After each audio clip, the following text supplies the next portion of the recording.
RCA Recomeçar com Alma. Um programa com a autoria e apresentação de Pedro Silva. Aos domingos, às 14 horas.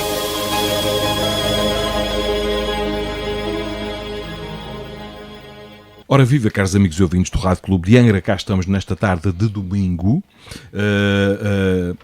Como costumamos dizer todos os domingos, para quem está a almoçar, continuação de bom almoço, para quem está a descansar, bom descanso, para quem está a dar uma voltinha de carro, conforme esteja o clima, um bom passeio, com calma, sem atropelos, sem ultrapassagens, que nós temos tempo, é domingo, é dia de descanso. Vamos hoje estar à conversa nesta tarde com Eugénio Simas, a representação da Casa do Povo dos Biscoitos. Mas antes de falarmos da instituição que o Eugénio representa, vamos tentar conhecer melhor quem é o Eugénio Simas. Boa tarde, Eugénio. Boa tarde. Muito obrigado por teres aceitado o meu convite para estares aqui no estúdio, para estarmos aqui à conversa. Nós que somos amigos de longa data, que estivemos na tropa juntos, pelo menos na mesma ilha, em São Miguel, já lá vão uns aninhos. Eugénio, fala-nos um pouco de ti, se fazes favor. Eu sou uma pessoa muito simples, sou uma pessoa moradora numa freguesia de Norte, por brincadeira dizemos que é a capital do Norte. Tenho 57 anos, tenho um longo percurso na área da música, tanto na área das artes, como professor de música, então que sempre fui, como regente de filarmónica, pronto, que é o que dizem, que agora diz-se que é o maestro, mas é regente de filarmónica. Também fui muitos anos responsável por várias escolas de música, nas sociedades lá do Norte. Também dedico uma grande parte do meu tempo livre à juventude, tanto para a criançada, nomeadamente a dança, mais conhecida pela dança das crianças, já com 15 anos de existência, e já fiz um monte de coisas, vá lá, desde marchas de Seis Maninhas, marchas de rua lá para a freguesia, poemas, ensaio e fados. Fui com jovens e com crianças para a América, tanto para a Califórnia, durante 3 semanas. Fiz já teatro, ensaiei teatro infantil, levámos aí em cena bastantes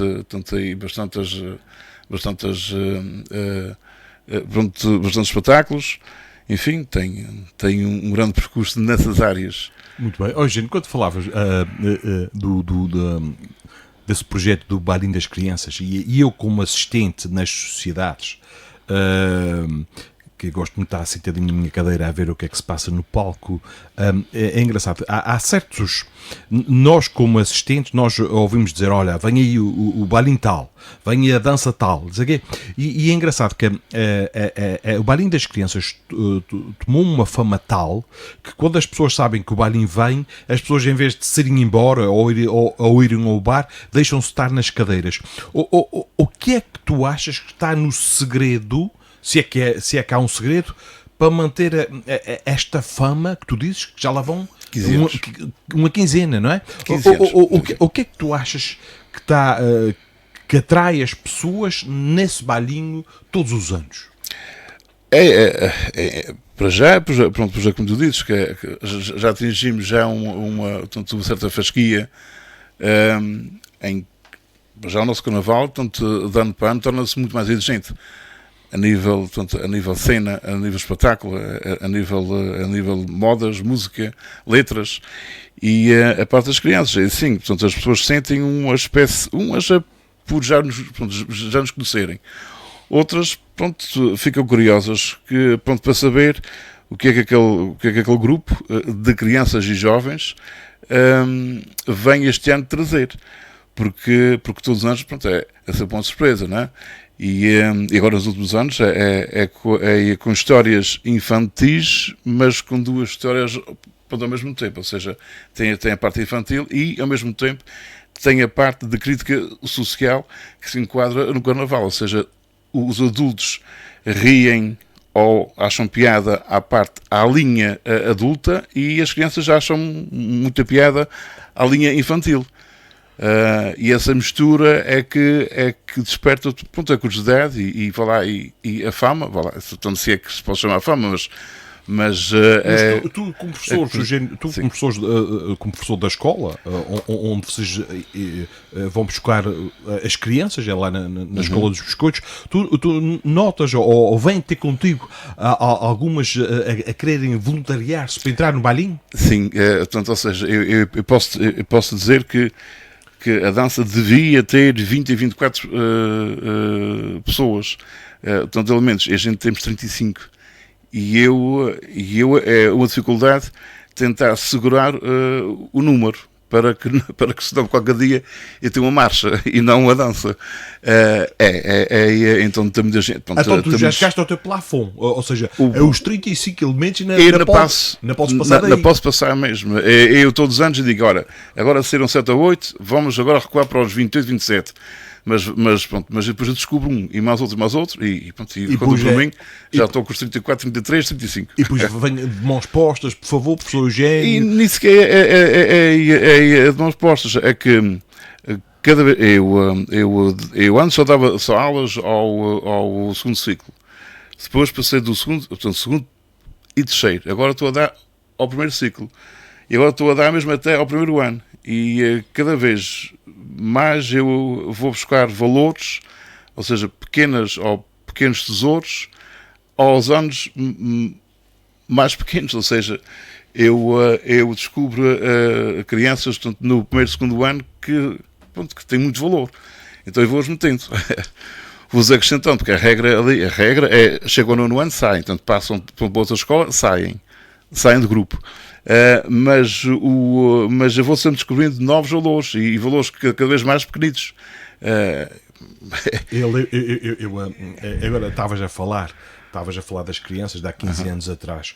Tu já vês, tu tens tido feedback daqueles que há 15 anos começaram, que hoje já estão licenciados ou casados, né? E que tu tens respostas, tu tens notícias dessa malta que passou nesses bailinhos, dos primeiros bailinhos? Eu tenho uns que andam nos bailinhos, ou seja, eu tenho uns que participam no carnaval.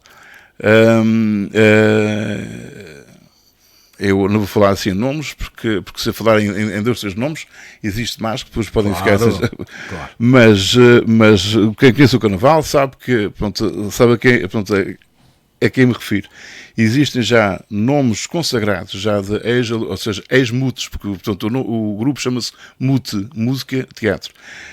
Existe já muitos ex-mutes para esse carnaval abaixo, grandes valores. E eles dizem, olha, estou aqui no carnaval devido à dança das crianças. E depois também existe jovens que se licenciaram ou que foram àquelas provas orais, àquelas provas que estão os júris, de apresentar teses, assim. Olha, eu safei muito bem na tese, porque eu usei truques da dança, que é de memorização. Exatamente. E de pegar em certos textos chatos e dar um ar da sua graça. Portanto, é o modo como se lê, percebes? E houve jovens daqueles primeiros. Olha, eu usei aquelas técnicas como, por exemplo, estar a apresentar e olhar para um ponto fixo e não para a cara deles, para a cara dos júris e há muitos truques. Exatamente. E eles usaram-nos na apresentação das suas teses. Muito bem. Isso foi a dança que nos ajudou. Que nos ajudou nessa parte. E o facto deles ao longo dos anos enfrentarem público. Sim. Isso também os fortaleceu o caráter. Tenho, por exemplo,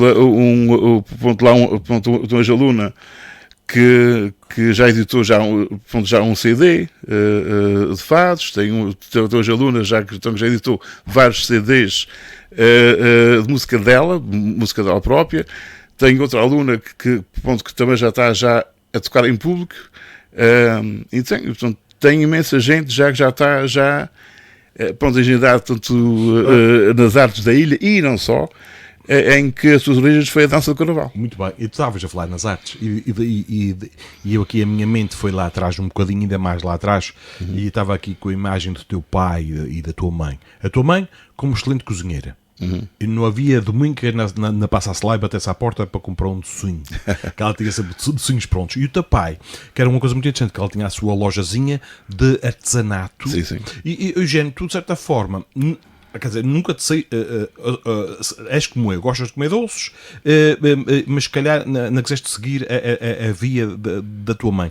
E do teu pai? O teu pai nunca tentou dizer, Eugénio, porque é que não segues a arte do teu pai? Ele nunca te propôs seguir aquela parte daquele artesanato que ele fazia bem, muito bem feito. Eu ainda sinto o cheiro da madeira, da oficina dele. Do cetro. Do cetro. Ele nunca te propôs ou nunca te sentiste de vontade de seguir as pisadas do teu pai? Pois é assim, eu de tenra idade, para já, eu morei, comecei a morar muito, ali aos 11 anos, pronto, foi após o sismo, em frente à sociedade.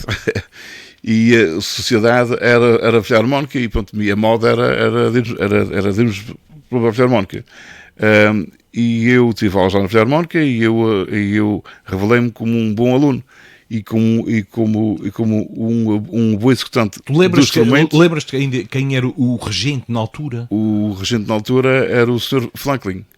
Era o mestre Franklin. E depois foi o Sr. José, que é o mais conhecido por José Cabreiro. Portanto, os biscoitos. Mas eu sempre tive uma queda ou um jeito especial para a música. Então, descobri o conservatório. Portanto, a gente éramos lá de cima, todos os pescoços, a gente disse que mal se punhamos, então que existia para uma escola. Exato. Dessas assim.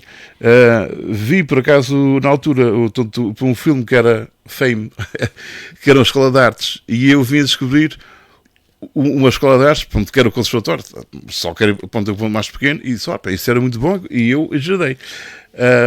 Pronto, depois eu estudei música, e a partir daí nunca mais paraste. Eu cheirava o cedro do mato quando eu passava pela estrada do mato. Nunca mais. Muito bem. Mas há uma coisa que ficou aí dos teus pais, dessa parte artística, desta parte de confeccionar algo, de criar algo não digo do nada, mas ser criativo, que ambos os teus pais eram. Diz-me uma coisa, foi na sociedade que, de certa forma, começou, quando viram, o Eugénio aqui é um bom aluno, tal, é um rapaz competente, se calhar vamos convidá-lo aqui para os nossos corpos sociais. Começou a tu exerceres, de certa forma, algum voluntariado, foi na Sociedade Filarmónica? Sim, o início do ser-se voluntário foi por aí, ou seja, eu após começar a tocar, eles deram-me a sala de música ao meu cuidado, ou seja, eu era responsável por ensinar novos alunos. Eu com 4 ou 5 anos só de casa. Pronto, eu era uma espécie de diretor músico sem cargo, porque não podia ser cargo, porque não tinha ainda 18 anos. Portanto, comecei a ser voluntário para ensinar novos alunos, ou seja, a gente era completamente para a mesma idade.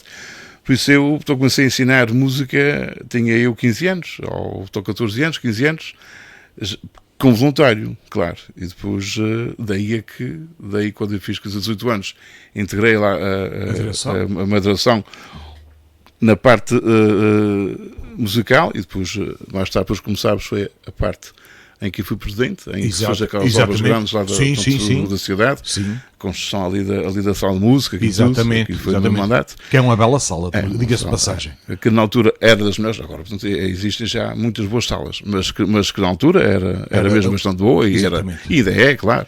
E tu continuas, tu acompanhas de certa forma a Filarmónica dos Biscoitos, pelo menos eu passo, quando vejo alguma procissão, ou agora nesta questão do Divino Espírito Santo, nós vemos a nossa Filarmónica e vê-se caras jovens, malta nova a ingressar. Tu vês isto com bons olhos?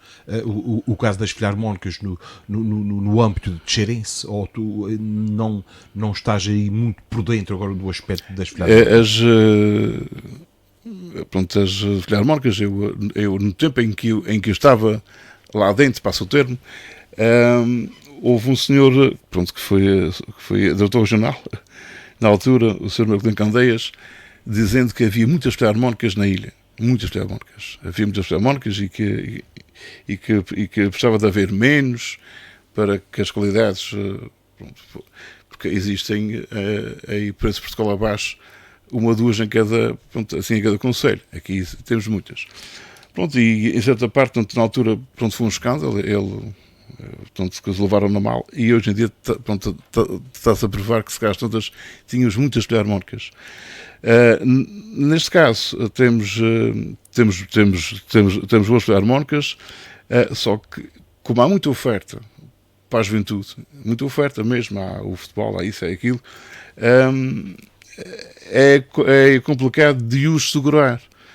Então, existem já boas filarmónicas que vai o pai, a mãe e o filho. E aí já segura.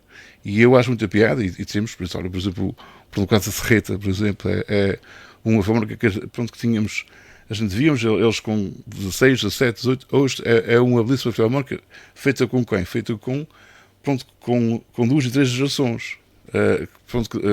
Aguenta-os, segura-os, e dá gosto de ver pais e mães, ou seja, para o casal, mais os filhos. E eu acho que é por aí que as filarmónicas deviam fazer uma espécie de cópia, a lei com modelo, porque assim segura-os. E as temos, as 12 Ribeiras ao lado também, e já uma, duas, ou três, ou quatro, ou cinco, em que vai os casais e depois vai os filhos.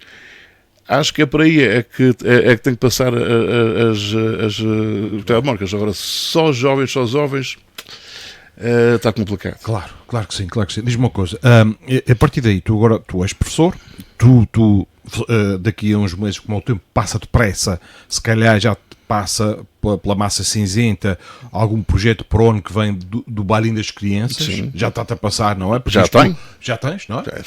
Claro. Isso tem que ser. Tem que ser. Quando se está quase a acabar o teu carnaval, já estás a começar. Temos já começar já o outro. A planear o próximo, claro, não é? Já estás portanto, ou seja, tu, além de dares aulas, de seres pai, de estares já a elaborar o próximo carnaval, vejam só, estamos em maio, estamos o carnaval, e agora aparece também o gerir uma casa de povo, não é? Que é a Casa de Povo dos Escudos. Para ti, Eugênio, como é que tu consegues, às vezes eu pergunto a mim mesmo, pessoas que aqui vêm ao estúdio, como é que conseguem ser tão multitarefa? Como é que tu arranjas tempo para tudo? Não é? Tu tens que ser muito disciplinado para teres tempo para essas áreas todas. Pois é, assim, o tempo, a gente sabe que um dia são 24 horas. Portanto, não há mais horas para isso. Claro que eu dou aulas, e tenho uma vida familiar e tudo mais, e eu normalmente, eu dedico, por tenho um horário bom na escola, eu dedico as tardes para a Casa do Povo. E daí também tenho lá uma boa equipa administrativa, claro, e aí consegue-se. Agora, se fosse eu sozinho, claro que não podia ser, não podia ser. Tem que ter. Eles também são 17 funcionários. Claro. Se fosse só um ou dois outros funcionários, pois a coisa não funcionava, não é? Exatamente. Tem que ter. E temos de ter uma boa máquina administrativa e tem que estar tudo muito bem ligado para aquilo funcionar. Muito bem. E em termos de dimensão de atuação na freguesia, quais são as vertentes, quais são portanto, as valências que a Casa do Povo dos Escudos oferece à freguesia? Para já, tanto a Casa do Povo tem a sua área de intervenção desde o início da Vila Nova até ao fim do Raminho. A nossa área é uma área grande. Em termos de valências e tudo mais, é uma área grande. O SAD, o nosso SAD, o Serviço de Apoio, a gente temos o apoio de domicílio para as freguesias todas, ou seja, não só Pescodos. Antigamente era Pescodos, 4 Ribeiras, depois foi Pescodos, 4 Ribeiras até o Cabo do Raminho, depois perdemos o Cabo do Raminho, ganhamos, acho que foi os outeiros da Aguava, depois perdemos os outeiros da Aguava, enfim, agora estamos nessa área toda, não só de Pescodos. Já é uma dimensão grande, já é uma dimensão grande. Temos, além do apoio a domicílio, com os serviços de higiene, tanto da higiene pessoal, tanto do almoço, a ceia, não é? Porque é a parte da alimentação, tanto a higiene da casa, tanto o acompanhamento. Também temos o centro de convívio, esse sim é que é para a freguesia.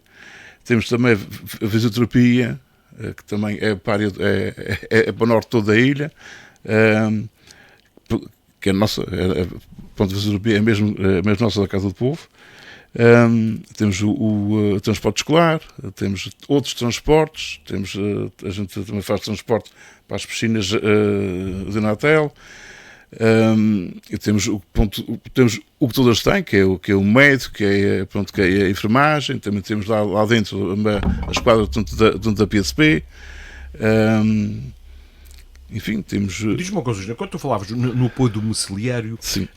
Vocês, qual é o horário que vocês têm? Vai desde que horas até que horas? O apoio domiciliário? 6h30 da manhã, que é quando abre a cozinha, até a última que sai, que é às 5h30. Ou seja, temos várias secções que vão desde as 6h30 até às 5h30. Okay. Que daqui a dias vai-se alargar até às 7 da tarde. Ok. Vamos apostar ainda mais uma equipe muito que bem. há de ser até pronto, que está a haver muita procura, tanto está a haver muita insistência, tanto nessas horas. Tu notas que como dirigente, tu sabes perfeitamente que a nossa população está cada vez mais envelhecida. As solicitações nessa área são cada vez maiores. Existe, pode-se falar em listas de espera? Faz sentido? É sim, Pedro. Uma lista de espera. Acho que todas as instituições têm a sua lista de espera. A nossa Casa do Povo não tem lista de espera. As funcionárias, que é uma praxe, que é uma prática delas, não deixa haver lista de espera.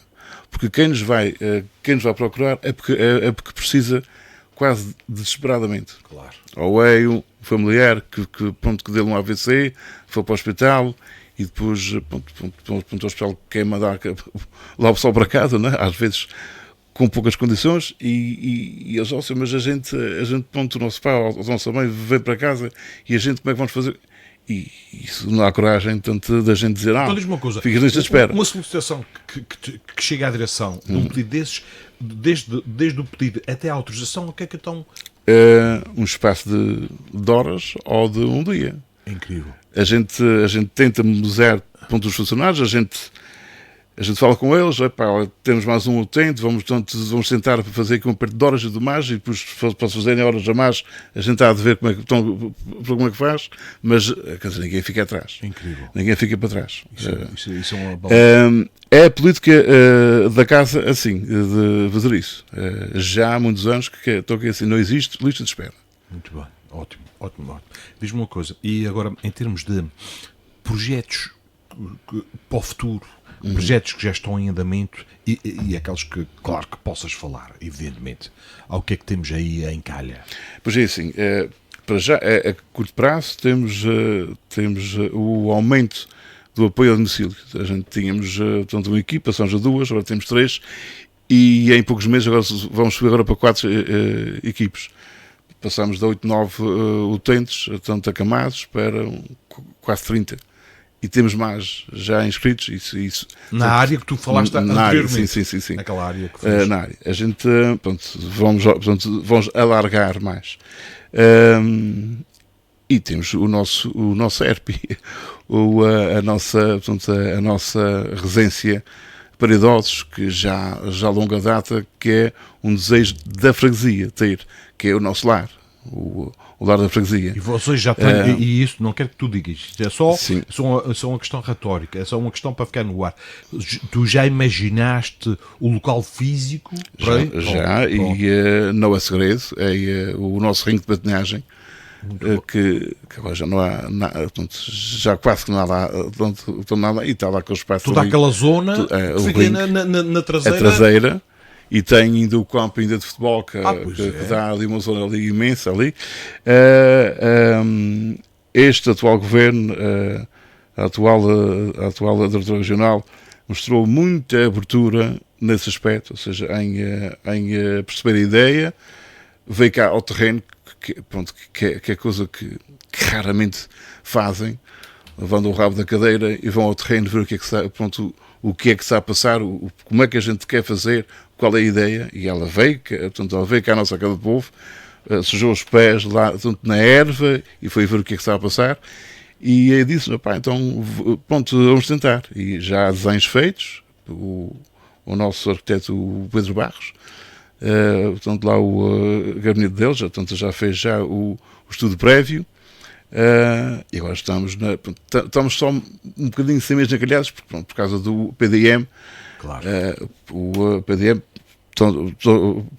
como sabes, à beira da rocha, não existe cagarros, pode-se construir lá por cima das vinhas e para os correios. À beira do caminho, toca em cima, não, porque os cagarros boram cá em cima, e esse congelamento que nos forçam. Então vocês estão ainda nesse impasse. Estamos ainda nesse impasse, porque à direita, ou seja, à esquerda para o lado do mar, existem muitos entraves. Exatamente. À esquerda para o lado da terra, posso dizer até 4 ou 5 arranha-céus. É lá os cacarros não embarram, não é? Mas é assim, agora fora de brincadeira é assim, a gente já naquela fase que é a parte burocrática de conseguir que isto seja, que haja um desbloqueio, não é? Mas depois já começarmos a fazer aqueles contatos, aquele desenvolvimento da ideia. Isto é uma excelente notícia para a Zona Norte. São 50 camas, são 45 lugares vagas para novos empregos, diretos, e depois, como sabes, lá vem lojas de pé de flores, lá vem mais umas lojazinhas, umas lojas que abrem ali ao pé, depois já o consumo das laranjas e da frutariza local, portanto já vais já para o lar, e os ovos, e isso tudo, e as batatas, e as cebolas, percebes? Ou seja, todo um dinamismo. É o desenvolvimento da zona. Exatamente. Zona Norte, portanto, nem sequer é só os escudos, é aquela zona toda. A zona toda. É a zona toda. Portanto, é um dinamismo incrível. Muito grande. Muito grande. Ou seja, tu...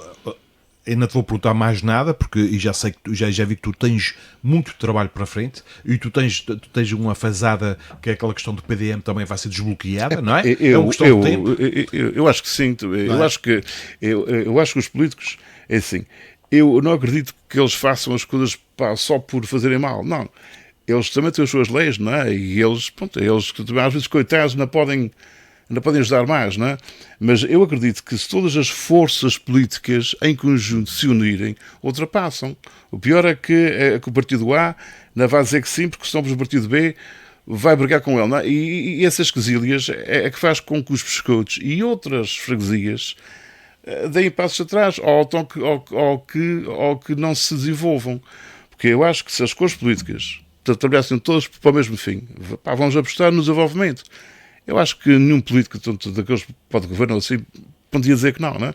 Primeiro é a freguesia, as forças locais dizerem isto é boa ideia, vamos todos juntos dar o apoio. Depois a nossa Câmara, mais a oposição, seja ela para o partido for, também dizer que sim. E a Câmara mais a Junta dão força para mudar, para que o PDM se corrija, ou se altere, ou se adapte. E tu estás a dizer uma coisa muito importante, gente. Tu estás a dizer uma coisa muito importante nas vésperas de eleições que nós vamos ter. E infelizmente, mesmo relacionado com o que estás a dizer, infelizmente está-se a jurar aqui muitas mentalidades, e então, ainda esta semana ouvi várias pessoas a dizer que não iam votar, porque entraram numa descrença total. Lá está, naquelas tais quesílias, não é? Em vez de olharem para o bem geral da comunidade, estão entre si com quesílias internas, e isto gera uma descrença, uma espécie de ateu em termos políticos, não é? E infelizmente é isso que está-se a verificar. Mas nós vamos ter fé e esperança que eles arregassem as mangas e que reparem menos nas suas cores partidárias, pá, e que se unam, que é isso que se pretende, não é? Porque esse projeto que estás a encetar, tu e a tua equipa, é de facto uma coisa maravilhosa que vai dinamizar muito a zona norte da nossa Ilha Terceira. Eugénio, estamos aqui a chegar aqui aos nossos momentos mais na reta final. Estes últimos momentos são para aquilo que te apraz dizer por algum assunto que nos faltou aqui tocar aqui na nossa conversa. Estes momentos de antena são teus, Eugénio. Pois é assim, o que é que posso dizer? É na sequência do que estamos agora a falar aqui. Mais um apelo aqui aos nossos políticos, aos senhores que também têm a saca do dinheiro e as pessoas e os senhores que decidem, deixem-se de quesilhas, unem-se e ajudem quem quer fazer coisas, para o bem comunitário, ajudem-nos. Porque, que existem voluntários, existem outras ideias até, que não só esta, mas existem outras ideias, para as freguesias abaixo, e que se eles ouvissem, ou se eles os ouvissem, tenho certeza que eles até iam para a Câmara até satisfeitos. Ora, ajudamos aquela coletividade, ajudamos aquele grupo de jovens, ou ajudamos aqueles escuteiros, ou ajudamos aquela sociedade. Porque, nós terceirenses, e talvez aí as pessoas todas, não é? Mas a gente temos sempre um grande dinamismo para esse tipo de coisas, ou seja, para essas ideias assim boas, mas precisamos de ajuda. Claro, muitas claro ajudas. Sim, claro e a ajuda é de dar o seu apoio. Dar apoio. Apoiem-nos. Muito bem. Os nossos ouvintes sabem que este programa Recomeçar com Alma é também um espaço onde podemos divulgar eventos e divulgar projetos. E a ti, Eugénio, e faço-te este convite aqui pessoalmente, sempre que a Casa do Povo dos Biscoitos tiver alguma coisa que queira informar, podes enviar a informação para o meu contato que tu sabes, ou para a página do Facebook do Recomeçar com Alma, e enviar por mensagem privada, que nós aqui depois aos domingos divulgamos o que as pessoas pretendem fazer, eventos, seja lá o que for, para de certa forma dar a conhecer as atividades aqui da Ilha Terceira. E é importante saber que naquelas atividades que tu mencionaste fora da Casa do Povo, que existe também muita malta metida em voluntariado, em equipas de trabalho, pessoas criativas.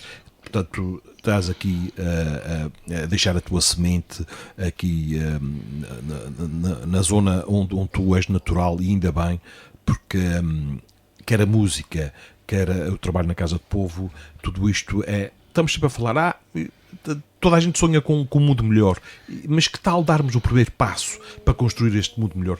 Tu estás a dar passos, nesse sentido, e ainda bem, e tu estás-te aqui a fazer acompanhado aqui no estúdio, e peço aqui a tua autorização para dizer que estás aqui com a tua filha aqui no estúdio, que é um prazer, que é uma nova geração, que ela, nós somos exemplo para as outras gerações. A tua filha, quem sabe, será uma futura dirigente, quem sabe será uma futura, não se diz maestra, disse mestrina, não é? Mestrina, lá está, a minha ignorância em relação a essa questão da música. Ou uma continuadora da dança do carnaval. Exatamente, não sabe, não é isso mesmo que vai. Muito bem. Eugénio, olha, foi um prazer ter-te aqui no estúdio do Rádio Clube de Angra. Muito obrigado mais uma vez por teres aceitado o meu convite e teres vindo aqui com a tua vida tão ocupada, falares connosco, partilhares todas as tuas atividades. Foi um prazer enorme. Vamos continuar sempre que possível a falar um com o outro, sempre que for necessário. Já mais uma vez te digo que o Rádio Clube de Angra, que está aqui de portas abertas para vos receber de braços abertos. Caros amigos e ouvintes, foi esta nossa conversa com o Eugénio Simas, que vem aqui em representação desta grande instituição que é a Casa do Povo dos Biscoitos. Para a semana semana, no próximo domingo, teremos aqui outro convidado que representará outra instituição. Então, até lá, um grande abraço aqui do Pedro Silva e também do Eugênio Silva Simas, claro, que está aqui connosco. Um abraço para todos vós. Bem-ajam. RCA Recomeçar com Alma. Um programa com a autoria e apresentação de Pedro Silva. Aos domingos, às 14 horas.